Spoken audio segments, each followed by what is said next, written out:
Assalamualaikum warahmatullahi wabarakatuh. Selamat pagi, Ibu Ratna dan teman-teman semuanya.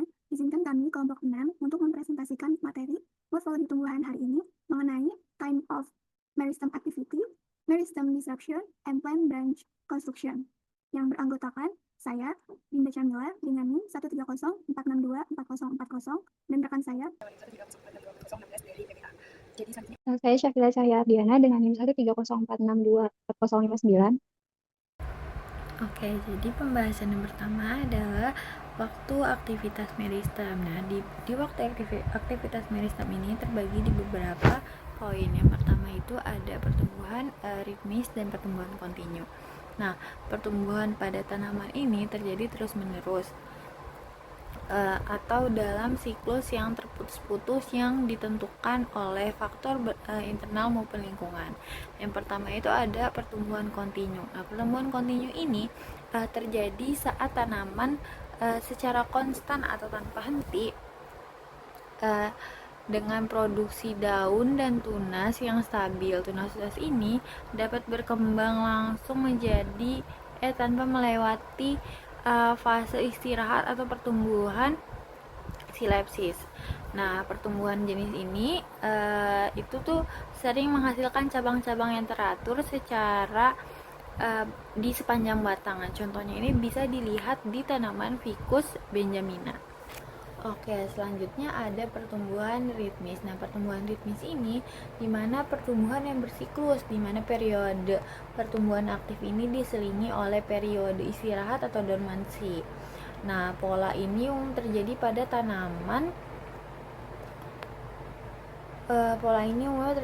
tanaman di iklim musiman seperti musim dingin atau musim kemarau. Tetapi banyak tanaman di lingkungan seragam pun menunjukkan ritme pertumbuhan internal seperti fase istirahat. Aktivitas meristem apikal ini tidak selalu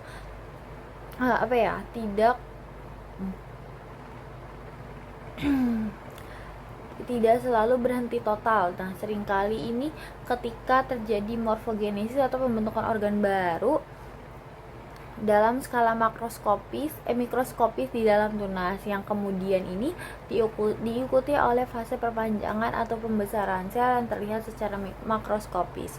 Nah, saat kondisi kembali ini tuh memungkinkan pertumbuhan ritmis ini ditandai dengan pengelompokan cabang dalam lingkungan semu atau pseudowors yang terlihat pada tanaman Terminalia catapa. Oke, aktivitas meristem yang kedua itu ada prolepsis, silepsis, dan dormansi. Nah, sebenarnya istilah itu mengacu pada waktu perkembangan tunas ketiak atau tunas yang muncul di ketiak daun relatif pada tunas utama yang menopangnya. Nah, silepsis ini merupakan terjadi ketika tunas ketiak berkembang tanpa melalui masa istirahat atau dormansi. Lalu, si tunas ini akan tumbuh bersamaan dengan perpanjangan sumbu utama. Ciri khas dari tunas sileptik ini adalah adanya hipopodium, yaitu bagian batang yang tidak berdaun di antara titik cabangan dan daun pertama profil dari cabang tersebut. Nah, pertumbuhan ini umumnya di lingkungan tropis. Nah, contohnya itu bisa dilihat pada tanaman Persea americana atau alpukat. Terus ada prolepsis. Nah, prolepsis ini merupakan terjadi ketika tunas ketiak mengalami masa dormansi terlebih dahulu sebagai tunas yang terlindungi sebelum akhirnya tumbuh. Nah, tunas proleptik ini tidak memiliki hipopodium yang jelas karena pertumbuhannya dimulai dari dasar tunas yang sudah terbentuk. Nah, pada banyak pohon kedua jenis pertumbuhan ini itu tuh terjadi bersamaan dan memiliki fungsi yang berbeda. Nah, tunas proleptik seringkali menjadi autotropik atau tumbuhan vertikal. Nah, sedangkan tunas sileptik ini itu menjadi cabang plagiotropik atau tumbuh horizontal. Terus yang ketiga itu ada perlindungan tunas. Nah, perlindungan tunas di sini itu berarti selama masa dormansi ini jaringan meristem yang rentan di ujung tunas ini perlu dilindungi dari kekeringan, suhu dingin dan serangga-serangga. Nah, perlindungan ini dilakukan oleh beberapa struktur yang bentuk tunas nih. Yang pertama ada daun sisik atau scale leaf. Nah, lapisan yang termodifikasi, nah itu seringkali tebal dan berlapis-lapis yang membungkus meristem. Contohnya adalah tunas terminal pada Aesculus hippostacus. Nah, terus ada juga stipula. Nah, stipula ini merupakan dua daun kecil di pangkal daun yang dapat membesar untuk membungkus tunas. Nah, seperti Fagus slavatica atau pohon beech. Nah, terus yang ketiga itu ada pangkal daun, di mana si pangkal daun ini yang masih menempel ini tuh dapat membengkak dan menutupi tunas ketiak di bawahnya. Terus ada juga sekresi. Nah, sekresi ini di beberapa tanaman mengeluarkan getah atau linin yang mengeras untuk melindungi tunas seperti pada Potalia amara. Nah, terus yang terakhir itu ada tunas lanjang atau naked bud, di mana pada beberapa tanaman ini tidak ada sisi pelindung khusus. Nah, perlindungan ini dilakukan oleh daun-daun yang terlipat rapat di sekitar meristem. Nah, daun-daun ini akan berkembang menjadi daun normal saat pertumbuhan dilanjutkan. Terus ada pergeseran orientasi sekunder. Nah, pergeseran orientasi sekunder di sini adalah perubahan arah tumbuh suatu organ seperti cabang. Jadi setelah organ tersebut terbentuk gitu. Nah, ini tuh berbeda dari pertumbuhan awal yang ditemukan di meristem gitu. Pergerakan ini tuh bisa terjadi karena berbagai mekanisme aktivitas. Contohnya tuh kayak ada aktivitas fisiologis di mana pembengkokan pada pulvinus atau pembengkakan di pangkal tangkai dan di tangkai, daun atau batang. Nah, atau juga bisa jadi karena aktivitas kangium yang tidak merata di sisi batang yang berlawanan. Terus selain aktivitas fisiologis juga ada faktor mekanisnya nih. Nah, di faktor mekanisnya ini itu tuh dengan cabang yang melengkung ke bawah karena beratnya sendiri seiring bertambahnya ukuran. Terus selain itu juga ada faktor bawaannya. Nah, faktor bawaannya itu sebagian besar dari program perkembangan normal tanaman sebuah cabang dapat secara aktif mengubah orientasinya.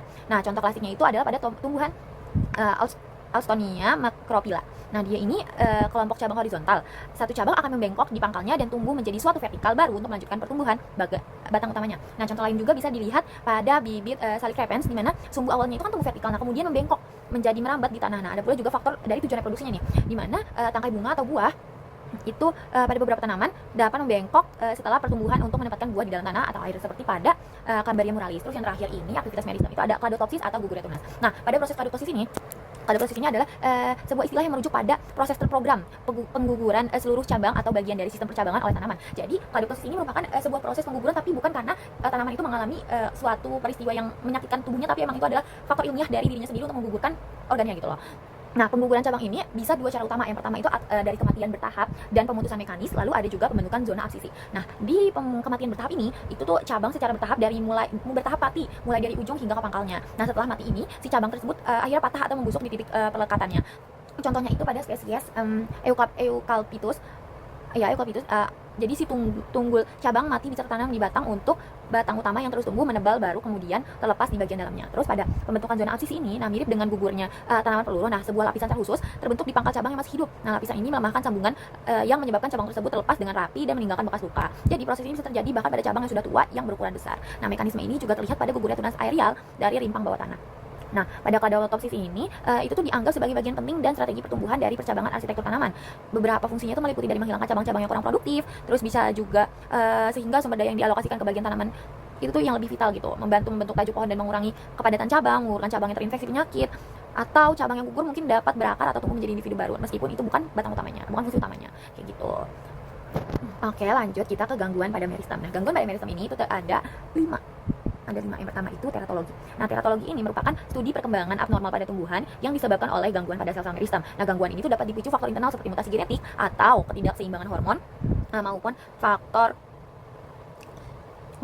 eksternal seperti infeksi patogen, virus, bakteri, dan paparan bahan kimia seperti herbisida dan mutagen, atau bisa juga karena stres lingkungan. Nah, jadi ketika meristem apikal atau meristem ujung tunas atau akar terganggu, pola pertumbuhan normal menjadi kacau, menghasilkan struktur yang tidak biasa atau menyimpang dan seringkali monstrous atau monster gitu. Jadi tumbuhan itu tuh tidak berbentuk seharusnya gitu. Nah, contohnya itu adalah penyakit witch bloom atau sapu penyihir. Nah, pada tanaman yang itu biasa terjadi pada tanaman kakao yang disebabkan oleh fitoplasma atau infeksi ini menyerang meristem aksiler atau ketiak daun untuk memproduksi tunas sampel dalam jumlah yang sangat banyak, berulang-ulang dan rapat. Nah, sehingga membentuk suatu struktur seperti sapu yang tidak produktif dan menghambat pertumbuhan normal tanaman. Terus yang kedua ada fasiasi. Fasiasi itu merupakan fenomena gangguan meristem di mana tunas apikal atau meristem bunga ini mengalami perubahan dari bentuk titik tumbuh normal menjadi memanjang seperti garis atau pita. Jadi yang misalnya dia normalnya bulat itu jadi dia tumbuhnya tuh kayak lurus gitu loh. Terus hal ini tuh menyebabkan beberapa batang, bunga atau bahkan buah seolah-olah menyatu dan tumbuh membentuk struktur yang pipih gitu, berlekuk atau seperti kita. Nah, penyebabnya itu beragam, bisa termasuk karena cedera fisik, bisa karena serangan serangga atau infeksi bakteri atau faktor genetik nih. Gangguan ini tuh tidak mengubah susunan genetika tumbuhan, tetapi mengacaukan bagaimana ekspresi normalnya tumbuhan itu tumbuh kayak gitu. Nah, contoh yang mudah diamati itu adalah pada bunga dandelion atau Teraxacum officinale atau batang seledri yang mengalami fasiasi di mana tangkainya itu menjadi pipih dan lebar, atau pada tanaman kaktus yang batangnya menjadi seperti bentuk kipir atau twisted. Terus yang ketiga itu ada bintil dan mikoriza. Nah, meskipun sering disebut gangguan, asosiasi dengan bintil dan mikoriza ini sebenarnya adalah bentuk simbion mutualisme yang sangat menguntungkan. Gangguan di sini lebih merujuk pada penggangguan terhadap program perkembangan normal meristem akar untuk membentuk struktur khusus.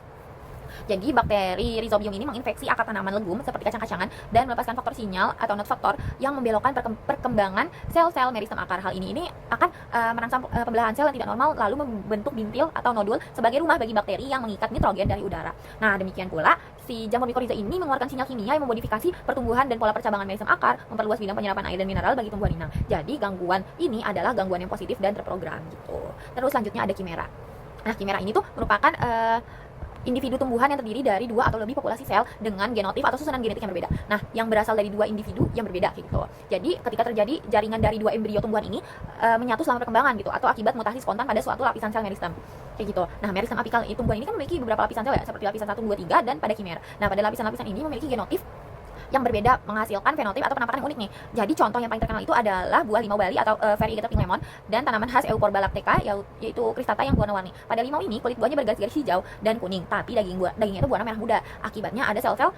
Akibat dari adanya sel-sel dengan genotip berbeda yang mengatur produksi klorofil dan antosianin. Oke, yang terakhir itu ada puru atau galls. Nah, puru ini adalah pertumbuhan abnormal dan membengkak pada jaringan tumbuhan daun, batang, dan akar yang secara langsung dipicu oleh organisme penginduksi seperti serangga, tungau, nematoda, bakteri, agrobacterium tumefaciens, atau jamur. Nah, organisme ini mengeluarkan senyawa kimia yang biasanya hormon tumbuhan seperti auksin atau sitokinin. Nah, yang membajak dan mengacaukan regulasi sel-sel meristem lokal. Nah, sel-sel tersebut ini kemudian membelah secara tidak terkendali dan membentuk tumor atau puru yang berfungsi sebagai sumber makanan dan perlindungan bagi organisme penginduksi dan larvanya. Contoh klasiknya adalah krongal yang disebabkan oleh Agrobacterium tumefaciens pada batang anggur atau mawar, serta puru daun yang disebabkan oleh sejenis kutu daun itu Pemipicus sp pada pohon Trembesi. Mungkin sekian, boleh di next ke rekan selanjutnya. Materi selanjutnya mengenai plant branch construction atau konstruksi percabangan tumbuhan, di mana membahas bagaimana bentuk dan arsitektur suatu tumbuhan terbentuk dari aktivitas jaringan tumbuhnya, yaitu meristem apical tunas. Meristem ini ada di ujung batang atau cabang dan berfungsi seperti pusat pengatur yang menentukan di mana, kapan, dan seberapa besar tunas baru akan tumbuh. Dari aktivitas ini, tumbuhan kemudian membentuk pola percabangan yang khas untuk setiap spesiesnya. Dalam ilmu botani, percabangan tumbuhan bisa dibedakan jadi dua tipe utama. Yang pertama itu monopodial, yaitu ketika satu tunas utama terus tumbuh ke atas dan menjadi batang utamanya. Yang kedua itu ada simpodial, yaitu ketika pertumbuhan batang utama berhenti dan digantikan oleh tunas-tunas di samping. Nah, gambar di samping ini menunjukkan contoh dari Corylus avellana, yaitu tanaman yang secara alami tumbuh seperti bonsai. Jadi, bentuk percabangan itu menunjukkan bagaimana pola pertumbuhan meristem bisa membentuk arsitektur yang teratur. Selanjutnya, kita masuk ke satuan-satuan penyusunnya atau constructional units. Jadi, tumbuhan itu tumbuh lewat penambahan unit-unit berulang yang disebut constructional units. Jadi, setiap unit itu berperan dalam membentuk struktur batang, cabang, dan daun yang kita lihat. Ada beberapa jenis unit utamanya. Yang pertama itu ada metamer atau pitomer. Ini adalah unit dasar yang selalu berulang. Jadi, satu metamer itu terdiri dari node atau ruas batang, daun, kuncup di ketiak daun, dan sebagian internode. Itu bagian batang di antara dua node. Jadi, kalau urutannya terganggu, bentuk tanamannya itu bisa jadi tidak normal. Yang kedua itu ada piton. Piton itu satu set yang terdiri dari daun, nodus, dan bagian batang tempat jaringan mulut daun masuk. Yang ketiga itu ada pip stem model atau model pipa. Jadi, ini itu menggambarkan tanaman seperti jaringan pipa, di mana setiap pipa itu menopang sejumlah masa daun, dan model ini itu menekankan hubungan antara luas batang dan berat daun yang ditopangnya. Dan dia juga bisa diterapkan untuk menganalisis vegetasi di suatu komunitas. Jadi, bukan cuma satu tanaman. Yang keempat itu ada branch ordering atau tingkat percabangan. Ini menentukan urutan percabangan dari batang utama sampai ranting kecil. Ada dua arah. Yang pertama itu sentrifugal dari batang ke arah ujung, dan sentripetal dari ujung ke arah batang. Nah, ini mirip pola sungai Starlet. Terus yang kelima itu units of morphogenesis dan extension. Nah, untuk unit morphogenesis itu yaitu tahap pembentukan organ baru seperti daun muda. Dan untuk unit extension itu tahap pemanjangan organ yang sudah terbentuk. Yang keenam itu ada modul. Jadi tumbuhan itu bersifat modular, yang artinya tersusun dari unit-unit yang bisa lahir dan mati. Dan modul itu bisa berupa daun, metamer, piton, atau ramet. Dan biasanya dipakai untuk mempelajari dinamika populasi tanaman. Yang ketujuh itu ada sympodial unit. Jadi unit percabangannya itu di mana batang utama itu berhenti tumbuh, lalu digantikan oleh tunas samping. Dan ini juga disebut artikel. Yang kedelapan itu ada architectural unit, yaitu satuan yang lebih besar mencakup seluruh pola pertumbuhan arsitektural tanaman. Nah, ini itu dari akar sampai tajur. Yang kelima itu ada phylomorph, yaitu unit khusus pada beberapa famili tanaman seperti Disneriaceae atau Lemnaceae yang strukturnya itu menyerupai frond pada tanaman air seperti lemna. Nah, gambar di samping itu gambar tanaman tipe bicolor yang menunjukkan susunan metamer, yaitu gabungan antara node dan internode pada batang utama yang tumbuh monopodial atau satu sumbu ke atas. Nah, cabang-cabang sampingnya itu tumbuh secara simpodial dan membentuk rangkaian unit berulang yang disebut artikel. Dan ciri khasnya itu batang tanaman ini bersayap yang seperti terlihat jelas di foto. Nah, pada gambar ini memperlihatkan berbagai cara tanaman membentuk unit pertumbuhannya. Yang pertama itu dari A sampai C menunjukkan bentuk alternatif dari metamer, yaitu satuan dasar batang dengan daun dan kuncup. Yang D sampai E itu memperlihatkan kumpulan piton, yaitu unit yang terdiri dari daun nodus dan bagian batang. Pada D itu untuk tanaman monokotil, sedangkan yang E itu untuk tanaman dikotil. Kemudian ada bagian F sampai H itu menggambarkan model pipa atau pip stem model, di mana setiap pipa atau batang itu menyalurkan sumber daya ke daun-daunnya. Yang H itu menunjukkan versi model ini pada skala populasi tanaman. Kemudian ada I, itu memperlihatkan urutan perkembangan tanaman Hevea brasiliensis dengan fase morphogenesis untuk pembentukan daun baru dan fase extension untuk pemanjangan batang. Baik, selanjutnya itu simpodial unit. Jadi simpodial unit atau artikel adalah satu tumbuhan terbatas determinat pada tanaman. Nah, artinya itu pertumbuhan batang utamanya itu berhenti karena ujung meristem apikalnya itu berubah fungsi dan biasanya yaitu menjadi bunga atau organ lain. Setelah itu tunas aksilar atau tunas sampingnya yang berada di bawahnya akan tumbuh menggantikan posisi batang utama yang membentuk unit baru. Untuk sifat-sifat simpodial unit yang pertama itu ada indeterminate atau tidak terbatas. Jadi pertumbuhannya itu berlangsung terus-menerus. Setiap unitnya itu menambah panjang batang tanpa berhenti. Yang kedua itu ada determinate, yaitu pertumbuhannya itu berhenti setelah membentuk organ reproduktif. Yang keempat itu ada equivalent. Jadi setiap unitnya itu tumbuh dengan potensi dan morfologi yang sama. Yang keempat itu ada non equivalent, yaitu tiap unitnya itu berbeda dalam ukuran, bentuk daun atau potensi pertumbuhannya. Nah, untuk gambar di samping ini terlihat bahwa setiap ruas batang yang untuk M itu merupakan satu model atau simpodial unit. Untuk tanda I itu menunjukkan letak bunganya, sedangkan IS itu menunjukkan bekas bunga yang telah gugur. Nah, hal ini itu menandakan bahwa setiap kali tanaman itu membentuk bunga dan pertumbuhan batangnya berhenti dan tunas aksilar di bawahnya itu tumbuh menggantikannya. Nah, ini itu membentuk pola simpodial yang berulang. Baik, selanjutnya itu ada tree architecture atau model of development. Jadi yang pertama itu pertumbuhan dinamik. Jadi tokohan itu selalu berubah seiring waktu, tapi setiap tes itu punya pola khas dan konsisten dalam cara batang dan cabangnya tumbuh. Yang kedua itu setiap batang atau unit itu berasal dari satu meristem apikal dan bisa berkembang dengan dua pola, yaitu monopodial dan simpodial. Untuk yang kedua, komposisi struktural tanaman itu tersusun dari banyak short unit yang terakumulasi. Jadi gabungan antara pertumbuhan monopodial dan simpodial yang menghasilkan pola arsitektur yang khas setiap spesiesnya. Misalnya, beberapa pohon itu memiliki batang utama yang kuat dan cabang yang menyebar simetris atau monopodial dominan, dan sedangkan lainnya itu tumbuh membentuk percabangan yang Nah, yang ketiga itu ada model arsitektur pohon dari Hell dan Altman 1970. Menurut dua ahli botani ini mengembangkan konsep model arsitektur pohon berdasarkan pengamatan pohon tropis dan sedangnya. Nah, mereka ini menemukan bahwa setiap spesies pohon itu mengikuti pola pertumbuhan tertentu yang bisa diklasifikasikan ke dalam 24 model utama, 21 model pokok, dan 3 tambahan seperti model Stone dan McClure. Nah, gambar ini memperlihatkan berbagai pola arsitektur dasar batang dan cabang pada tanaman. Yang A itu ada yang monopodial, batang utamanya itu tumbuh terus dari satu pucuk. Kemudian ada trunpodial, jadi batang utama itu digantikan oleh tunas baru. Yang ketiga itu ada trunk growing continuously, batang tumbuh tanpa jeda. Kemudian ada trunk growing rhythmically, itu batang tumbuh berirama dan ada fase istirahatnya. Yang selanjutnya itu branch orthotrophic, yaitu cabang tumbuh tegak ke atas. Kemudian ada sympodial indeterminate, itu cabang tumbuh bergantian, memanjang terus dan bunga lateral. Baik, selanjutnya ini ada gambar yang memperlihatkan berbagai pola arsitektur dasar batang dan cabang pada tanaman. Nah, untuk yang tanda A itu menunjukkan trunk monopodial, yaitu batang utama tumbuh terus dari satu pucuk. Kemudian ada trunk sympodial yang B, itu batang utama digantikan oleh tunas baru. Kemudian bagian C itu ada trunk growing continuously, itu batang tumbuh tanpa jeda. Yang bagian D itu trunk growing rhythmically, yaitu batang tumbuh berirama, dan D itu ada fase istirahat juga. Yang E menunjukkan branch orthotrophic, yaitu cabang tumbuh tegak ke atas. Yang F itu branch sympodial indeterminate, yaitu cabang tumbuh bergantian, memanjang terus dan bunganya lateral. Untuk yang G dan D aksen itu menunjukkan branch plagiotropic. Nah, itu tuh cabang tumbuh nyamping dan bunga di ujungnya itu terminal. Untuk yang H dan H aksen itu menunjukkan mixed branch, yaitu satu tunas menghasilkan cabang tegak dan juga bisa menunjukkan menghasilkan cabang yang menyamping. Yang untuk I itu determinate sympodial units atau one type, dan D itu percabangan sympodial satu pola. Yang J itu menunjukkan determinate sympodial units two types, yaitu percabangan sympodial dua pola yang berbeda. Baik, selanjutnya kita masuk ke model of development continue. Nah, ini bagian ini itu melanjutkan pembahasan sebelumnya, di mana fokus di contoh model arsitektur pohon dan ciri pertumbuhannya. Untuk model arsitektur pohon menjelaskan pola pertumbuhan, batang dan cabang tanaman. Nah, pola ini itu ditentukan oleh 3 hal utama. Yang pertama itu arah pertumbuhannya, yaitu bisa orthotropik atau tegak, atau plagiotropik yang menyamping. Yang kedua itu ada tipe batang, bisa monopodial yang terus tumbuh atau sympodial yang berganti tunasnya. Yang ketiga itu ada posisi batangnya, yaitu bisa terminal di ujung batang atau lateral di sisi batangnya. Baik, selanjutnya itu ada model dengan trunk monopodial. Jadi model ini itu punya batang utama yang terus tumbuh dari satu pucuk apikalnya. Beberapa contoh modelnya itu yang pertama itu ada model Saltum. Jadi batang berhenti setelah berbunga tanpa cabang. Yang kedua itu ada corner, batang tumbuh terus dan bunganya di sisi batang. Yang ketiga itu ada Cook, yaitu batang tumbuh terus dan cabangnya sementara. Selanjutnya itu ada Athens, yaitu batang dan cabang sama-sama tegak lurus. Yang selanjutnya itu ada Rauh, pertumbuhannya berirama dan cabangnya itu orthotropik.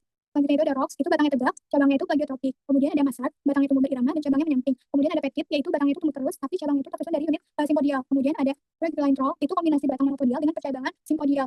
Nah, selanjutnya ini di gambar samping itu, gambar ini tuh memperlihatkan tip per SP dengan model petit. Jadi batang utamanya itu terus tumbuh terus menerus secara monopodial, sedangkan cabangnya itu tersusun dari unit sympodial yang berulang secara teratur. Dan bentuknya itu tegak dengan batang utamanya itu lurus dan cabang yang melengkung rapi ke bawah.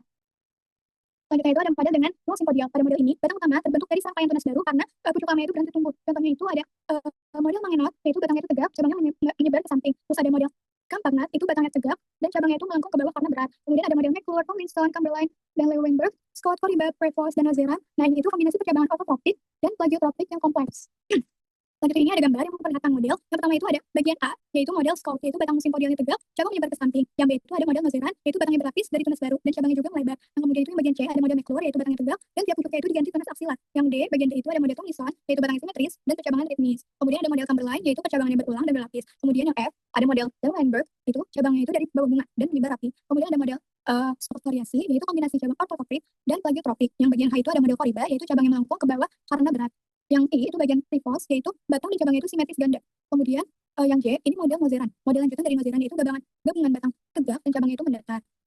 Selanjutnya itu ada arsitektur varians. Jadi bagian model variation ini membahas perbedaan atau variasi untuk pertumbuhan pola yang tidak sepenuhnya mengikuti 23-24 model arsitektur dari Hell dan Altman. Nah, meskipun tidak cocok sepenuhnya, pohon-pohon ini masih mengikuti prinsip dasar arsitektur tanaman seperti pola percabangan monopodial dan sympodialnya. Nah, hal ini menunjukkan bahwa model arsitektur pohon bersifat fleksibel, jadi dapat menyesuaikan diri dengan lingkungan dan kondisi pertumbuhannya. Jadi bukan sistem yang kaku. Nah, di sini ada gambar yang menunjukkan pada pohon Vermontodendron californica. Nah, batang dan cabangnya itu sama-sama sympodial yang membentuk kombinasi pertumbuhan yang tidak kaku, tapi dia itu tetap teratur.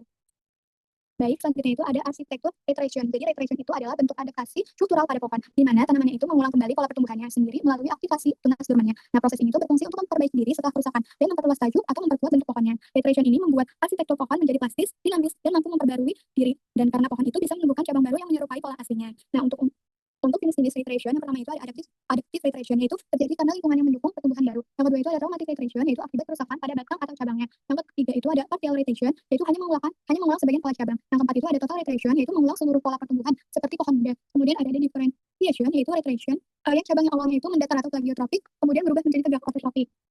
Nah, pada gambar di samping ini menunjukkan pohon Alstonia scolaris yang mengalami adaptive reiteration. Terlihat dari beberapa cabangnya itu tegak baru yang tumbuh dari tunas dorman di batang utama sebagai bentuk adaptasinya. Kemudian selanjutnya itu arsitektur metamorfosis, yaitu metamorfosis merupakan perubahan arah dan fungsi pertumbuhan cabang akibat perubahan Perubahan potensi meristem apikalnya. Awalnya cabangnya itu tumbuh flagiotropis, mendatar seperti cabang samping, lalu berubah menjadi ototropis, tegak seperti batang utamanya. Nah, proses ini menunjukkan adanya transisi fungsi, di mana cabangnya itu bisa berubah menjadi sumbu utama baru. Nah, untuk metamorfosis juga dapat memunculkan retration kompleks, yaitu pengulangan pola percabangan seperti miniatur pohon muda dalam pohon besar. Jadi berasal dari tunas aktif disebut synaptic retration, sedangkan dari tunas dorman itu disebut proleptic retration. Nah, untuk di gambar samping ini, gambar ini memperlihatkan beragam untuk metamorfosis percabangan. Untuk bagian O, huruf O itu menunjukkan pucuk ototropik atau tegak. Untuk bagian P itu menunjukkan cabang plagiotropik atau mendatar. Yang bagian T menunjukkan percabangan transisi, dan untuk bagian huruf RE itu menunjukkan retration kompleks. Nah, perubahan ini itu menggambarkan bagaimana arah tumbuh cabang itu dapat bergeser dari mendatar menjadi tegak seiring perkembangan pohonnya. Baik, untuk materi selanjutnya itu akan dijelaskan oleh rekan saya. Plant branch contribution, arsitektur intercalation. Interkalasi ini adalah proses penting dalam pertumbuhan pohon ketika struktur pohon mulai menjadi kompleks. Awalnya, pohon hanya punya batang utama dan tajuk buah, tapi seiring tumbuh tinggi, jarak antara batang dan tajuk makin jauh. Nah, disinilah muncul zona tengah sebagai penghubung bentuk karena cabang baru tumbuh miring di antara keduanya. Cabang-cabang miring ini berfungsi menyalurkan hasil fotosintesis dan juga memperluas area penangkapan cahaya. Jadi, pohon bisa tetap stabil dan efisien meski makin besar. Nah, seiring waktu, percabangan makin padat dan kalau proses interkalasinya sudah selesai, pertambahan cabang berikutnya biasanya terjadi lewat reiterasi, yaitu pengulangan pola cabang yang sama di bagian atas pohon.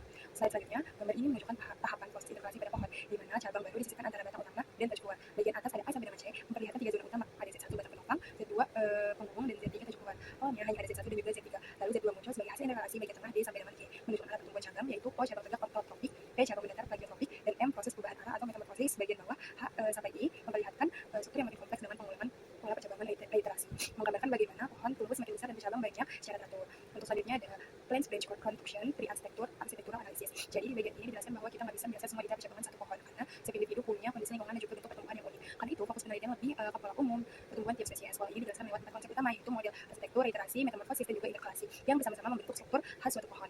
Setiap spesies punya unik arsitektur sendiri, terdiri dari beberapa tipe sumbu atau aksis tipe. Misalnya aksis tipe 1 sebagai batang utama dan aksis tipe 2 sampai dengan 3 sebagai cabang pengisi atau cabang reproduktif dengan arah tumbuh berbeda. Dengan mengamati pohon dari berbagai usia, para ahli bisa menyusun sinopsis arsitektur pohon, yaitu gambaran umum tentang bagaimana struktur percabangan berkembang dari muda hingga tua. Selanjutnya, gambar ini menunjukkan analisis arsitektur berdasarkan tipe sumbu pertumbuhannya aksis tipe. Pohon dibangun dari beberapa sumbu utama yang masing-masing punya arah, fungsi, dan karakter pertumbuhan berbeda. Aksis 1 adalah batang utama, tumbuh tegak ke atas ototropik, terus-menerus tanpa berhenti, tidak menggunakan bunga dan memiliki daun besar yang tidak mudah gugur. Aksis 2 adalah cabang penghubung yang juga tumbuh tegak, tetapi ukurannya lebih kecil dan pertumbuhannya terbatas dalam jangka panjang. Sementara aksis 3 tumbuh menyamping, membawa daun-daun fotosintetik dari organ reproduktif serta bersifat determinate atau berhenti tumbuh setelah mencapai bentuk tertentu. Nah, dari gambar sampai dengan terlihat hubungan antara tiga aksis ini. Aksis 1 sebagai batang utama, aksis 2 sebagai percabangan vertikal terbelah, dan aksis 3 membentuk tajuk yang menyebar bersama-sama menciptakan struktur pohon yang seimbang dan efisien untuk menangkap cahaya. Selanjutnya ada plant branch contribution, herb arsitektur. Setiap pohon punya bentuk percabangan yang unik, jadi penelitian lebih fokus pada pola umum bagi spesies. Pola ini dijelaskan lewat 4 konsep utama, mulai arsitektur, interkalasi, metamorfosis, dan juga reiterasi. Setiap spesies memiliki unit arsitektur yang tersusun dari beberapa aksis tipe. Aksis 1 sebagai batang utama, sedangkan aksis 2 dan 3 sebagai cabang pengisi dan juga tepi. Semua aksis ini membentuk kerangka utama pohon dan dapat berubah fungsi seiring waktu. Dengan mengamati pohon dari berbagai umur dan lingkungan, kita bisa menyusun rangkuman pola pertumbuhan pohon secara keseluruhan. Lalu di slide selanjutnya, gambar ini memperlihatkan beragam model arsitektur pada tumbuhan herba yang menunjukkan variasi bentuk, percabangan, dan arah pertumbuhan. Pada gambar A, Euphorbia plus mengikuti model raut di mana batang utamanya tumbuh tegak atau disebut dengan monopodial dan bercabang dari pangkal ke arah atas secara simetris. Gambar B menunjukkan Rhipsalidopsis rosea dengan model Leeuwenburg yang memiliki pola simpodial. Artinya setiap cabang tumbuh dari ujung cabang sebelumnya. Sementara pada gambar C sampai dengan F terlihat beberapa model herba menjalar di permukaan tanah, seperti model Pivos, Trolls, Swan, dan juga Etims yang cabangnya tumbuh mendatar atau disebut dengan prostrate dan memiliki tunas-tunas kecil di sepanjang batang. Semua model ini menunjukkan bahwa meskipun ukuran herba kecil, pola arsitekturnya tetap kompleks dan menyesuaikan diri dengan habitat. Ada yang tegak untuk menangkap cahaya, dan ada yang mendatar sebagai untuk memperluas area tumbuhan. Lalu di slide selanjutnya ada plant branch contribution, liana arsitektur. Pola arsitektur pohon juga bisa diterapkan pada lianas atau tumbuhan pemancar, tapi dengan beberapa ciri khas. Lianas memiliki 2 fase pertumbuhan, fase juvenil yang tumbuh tegak dan lambat, lalu fase dewasa yang mulai memanjat ketika menemukan penopang. Ciri khas lainnya adalah adanya sulur terminal yang berfungsi untuk memanjat menggantikan posisi bunga pada pohon tegak. Berdasarkan penelitian, lianas mengikuti beberapa model arsitektur seperti Corner, Leeuwenburg, dan juga Rose dengan 3 tipe utama: juvenil tegak yang berubah jadi dewasa monopodial dengan bunga lateral, lalu juvenil tegak yang jadi simpodial, dan juvenil mendatar yang memanjat dengan akar adventif. Lalu di slide selanjutnya, gambar ini menunjukkan 6 model arsitektur liana dengan cara memanjat yang berbeda. Model Leeuwenburg A punya sulur terminal di ujung batang untuk menempel. Petit menunjukkan pola monopodial dengan sulur di sisi batang. Rocks itu menampilkan cabang menyamping dengan bunga lateral. Dan untuk model yang D juga monopodial tapi bercabang lewat infloresensi samping, sedangkan gambar E menunjukkan pola simpodial yang tumbuh bergantian antar cabang. Dan terakhir yang F menggambarkan tipe yang memanjat dengan akar adventif. Nah, semua model ini memperlihatkan variasi strategi liana untuk menopang diri dan juga mencapai cahaya melalui seluruh bunga lateral atau akar lekat. Selanjutnya yaitu plant branch contribution, plant behavior. Tumbuhan itu bukan benda statis, tapi selalu berubah bentuk karena tumbuh dan juga menggugurkan bagian labanya. Selama menggugurkan Bagi lamanya, ini morfologinya tuh sering hanya fokus ke bentuk organ, padahal yang penting adalah melihat proses perkembangannya secara menyeluruh. Jadi morfologi tumbuhan harus dipahami dari dua sisi, bagaimana urutan perkembangan organ terjadi dan bagaimana tumbuhan terus menyesuaikan diri dengan lingkungannya. Perubahan bentuk ini bisa dianggap sebagai perilaku tumbuhan, mirip dengan hewan yang bergerak mencari makan. Lalu menurut Harber 1950, satu-satunya aksi utama tumbuhan adalah tumbuh dan menggugurkan bagian tubuhnya yang keduanya membuat bentuknya terus berubah. Di slide selanjutnya, gambar ini menjelaskan bahwa pola pertumbuhan dan juga percabangan tumbuhan menyerupai perilaku foraging atau mencari makan pada hewan. Tunas panjang berfungsi untuk menjelajahi area baru, sedangkan tunas pendek memanfaatkan wilayah yang sudah tumbuh. Pada tumbuhan seperti rimpang atau rhizome, bagian depan itu terus tumbuh, sementara bagian belakang mati, membuatnya tampak bergerak dan berpindah. Pola ini membantu tumbuhan mencapai efisiensi dalam menangkap cahaya dan sumber daya, serta menunjukkan bahwa struktur percabangan yang mirip dapat muncul di berbagai spesies secara konvergen karena memiliki fungsi ekologis yang sama. Slide selanjutnya ada plant branch construction efisiensi. Gambar ini menjelaskan bahwa tidak semua pola percabangan tumbuh memiliki fungsi yang pasti. Beberapa struktur seperti sulur pada tanaman, pemanja, jelas berfungsi membantu tumbuhan melekat dan juga tumbuhan ke atas. Namun, ada juga struktur seperti stipula pada Leguminosae yang mungkin hanya merupakan hasil perkembangan, bukan adaptasi fungsional. Pola percabangan bisa sangat aktif dan juga efisien, menyeimbangkan antara kekuatan mekanik dan juga distribusi daun atau bunga, tetapi bisa juga acak dan sulit dijelaskan karena sulit dibuktikan tanpa eksperimen. Para peneliti juga sering memakai simulasi komputer untuk menilai efisiensi percabangan dalam hal penangkapan cahaya, perlindungan dari angin, dan juga tampilan. Selanjutnya, gambar ini juga menunjukkan uji efisiensi pola percabangan tumbuhan melalui simulasi komputer untuk mengetahui seberapa optimal sih suatu bentuk percabangan dalam menangkap cahaya dan juga menata daun. Model simulasi membandingkan pola percabangan alami dengan pola alternatif untuk mencari bentuk paling efisien. Hasil penelitian menunjukkan bahwa pola alami tumbuhan cenderung paling optimal karena sudah berevolusi menyeimbangkan kekuatan struktur dan juga distribusi cahaya. Contohnya pada Tabebuia rosea, daun yang tersusun membentuk pola karang atau whorl terbukti memberikan penangkapan cahaya maksimal sekaligus tampilan tajuk yang efisien.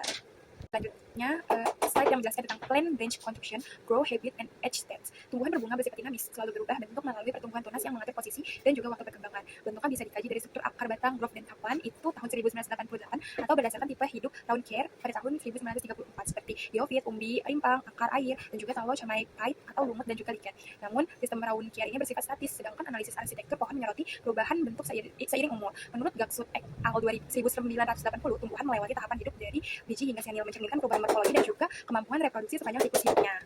Selanjutnya, di slide terakhir, gambar ini menjelaskan tahapan pertumbuhan dan juga umur perkembangan tumbuhan. Perubahan antar tahap seperti dari semen ke juvenil terjadi cepat saat tanaman menyesuaikan diri dengan lingkungan. Misalnya, tanaman di tempat terbuka bisa cepat menjadi juvenil, sedangkan di tempat teduh tetap lama di tahapan semaian. Kadang juga muncul ciri sementara seperti batang tumbuhan monopodial sebelum menjadi simpodial. Contohnya pada philodendron, bentuknya berubah saat mulai memanjang.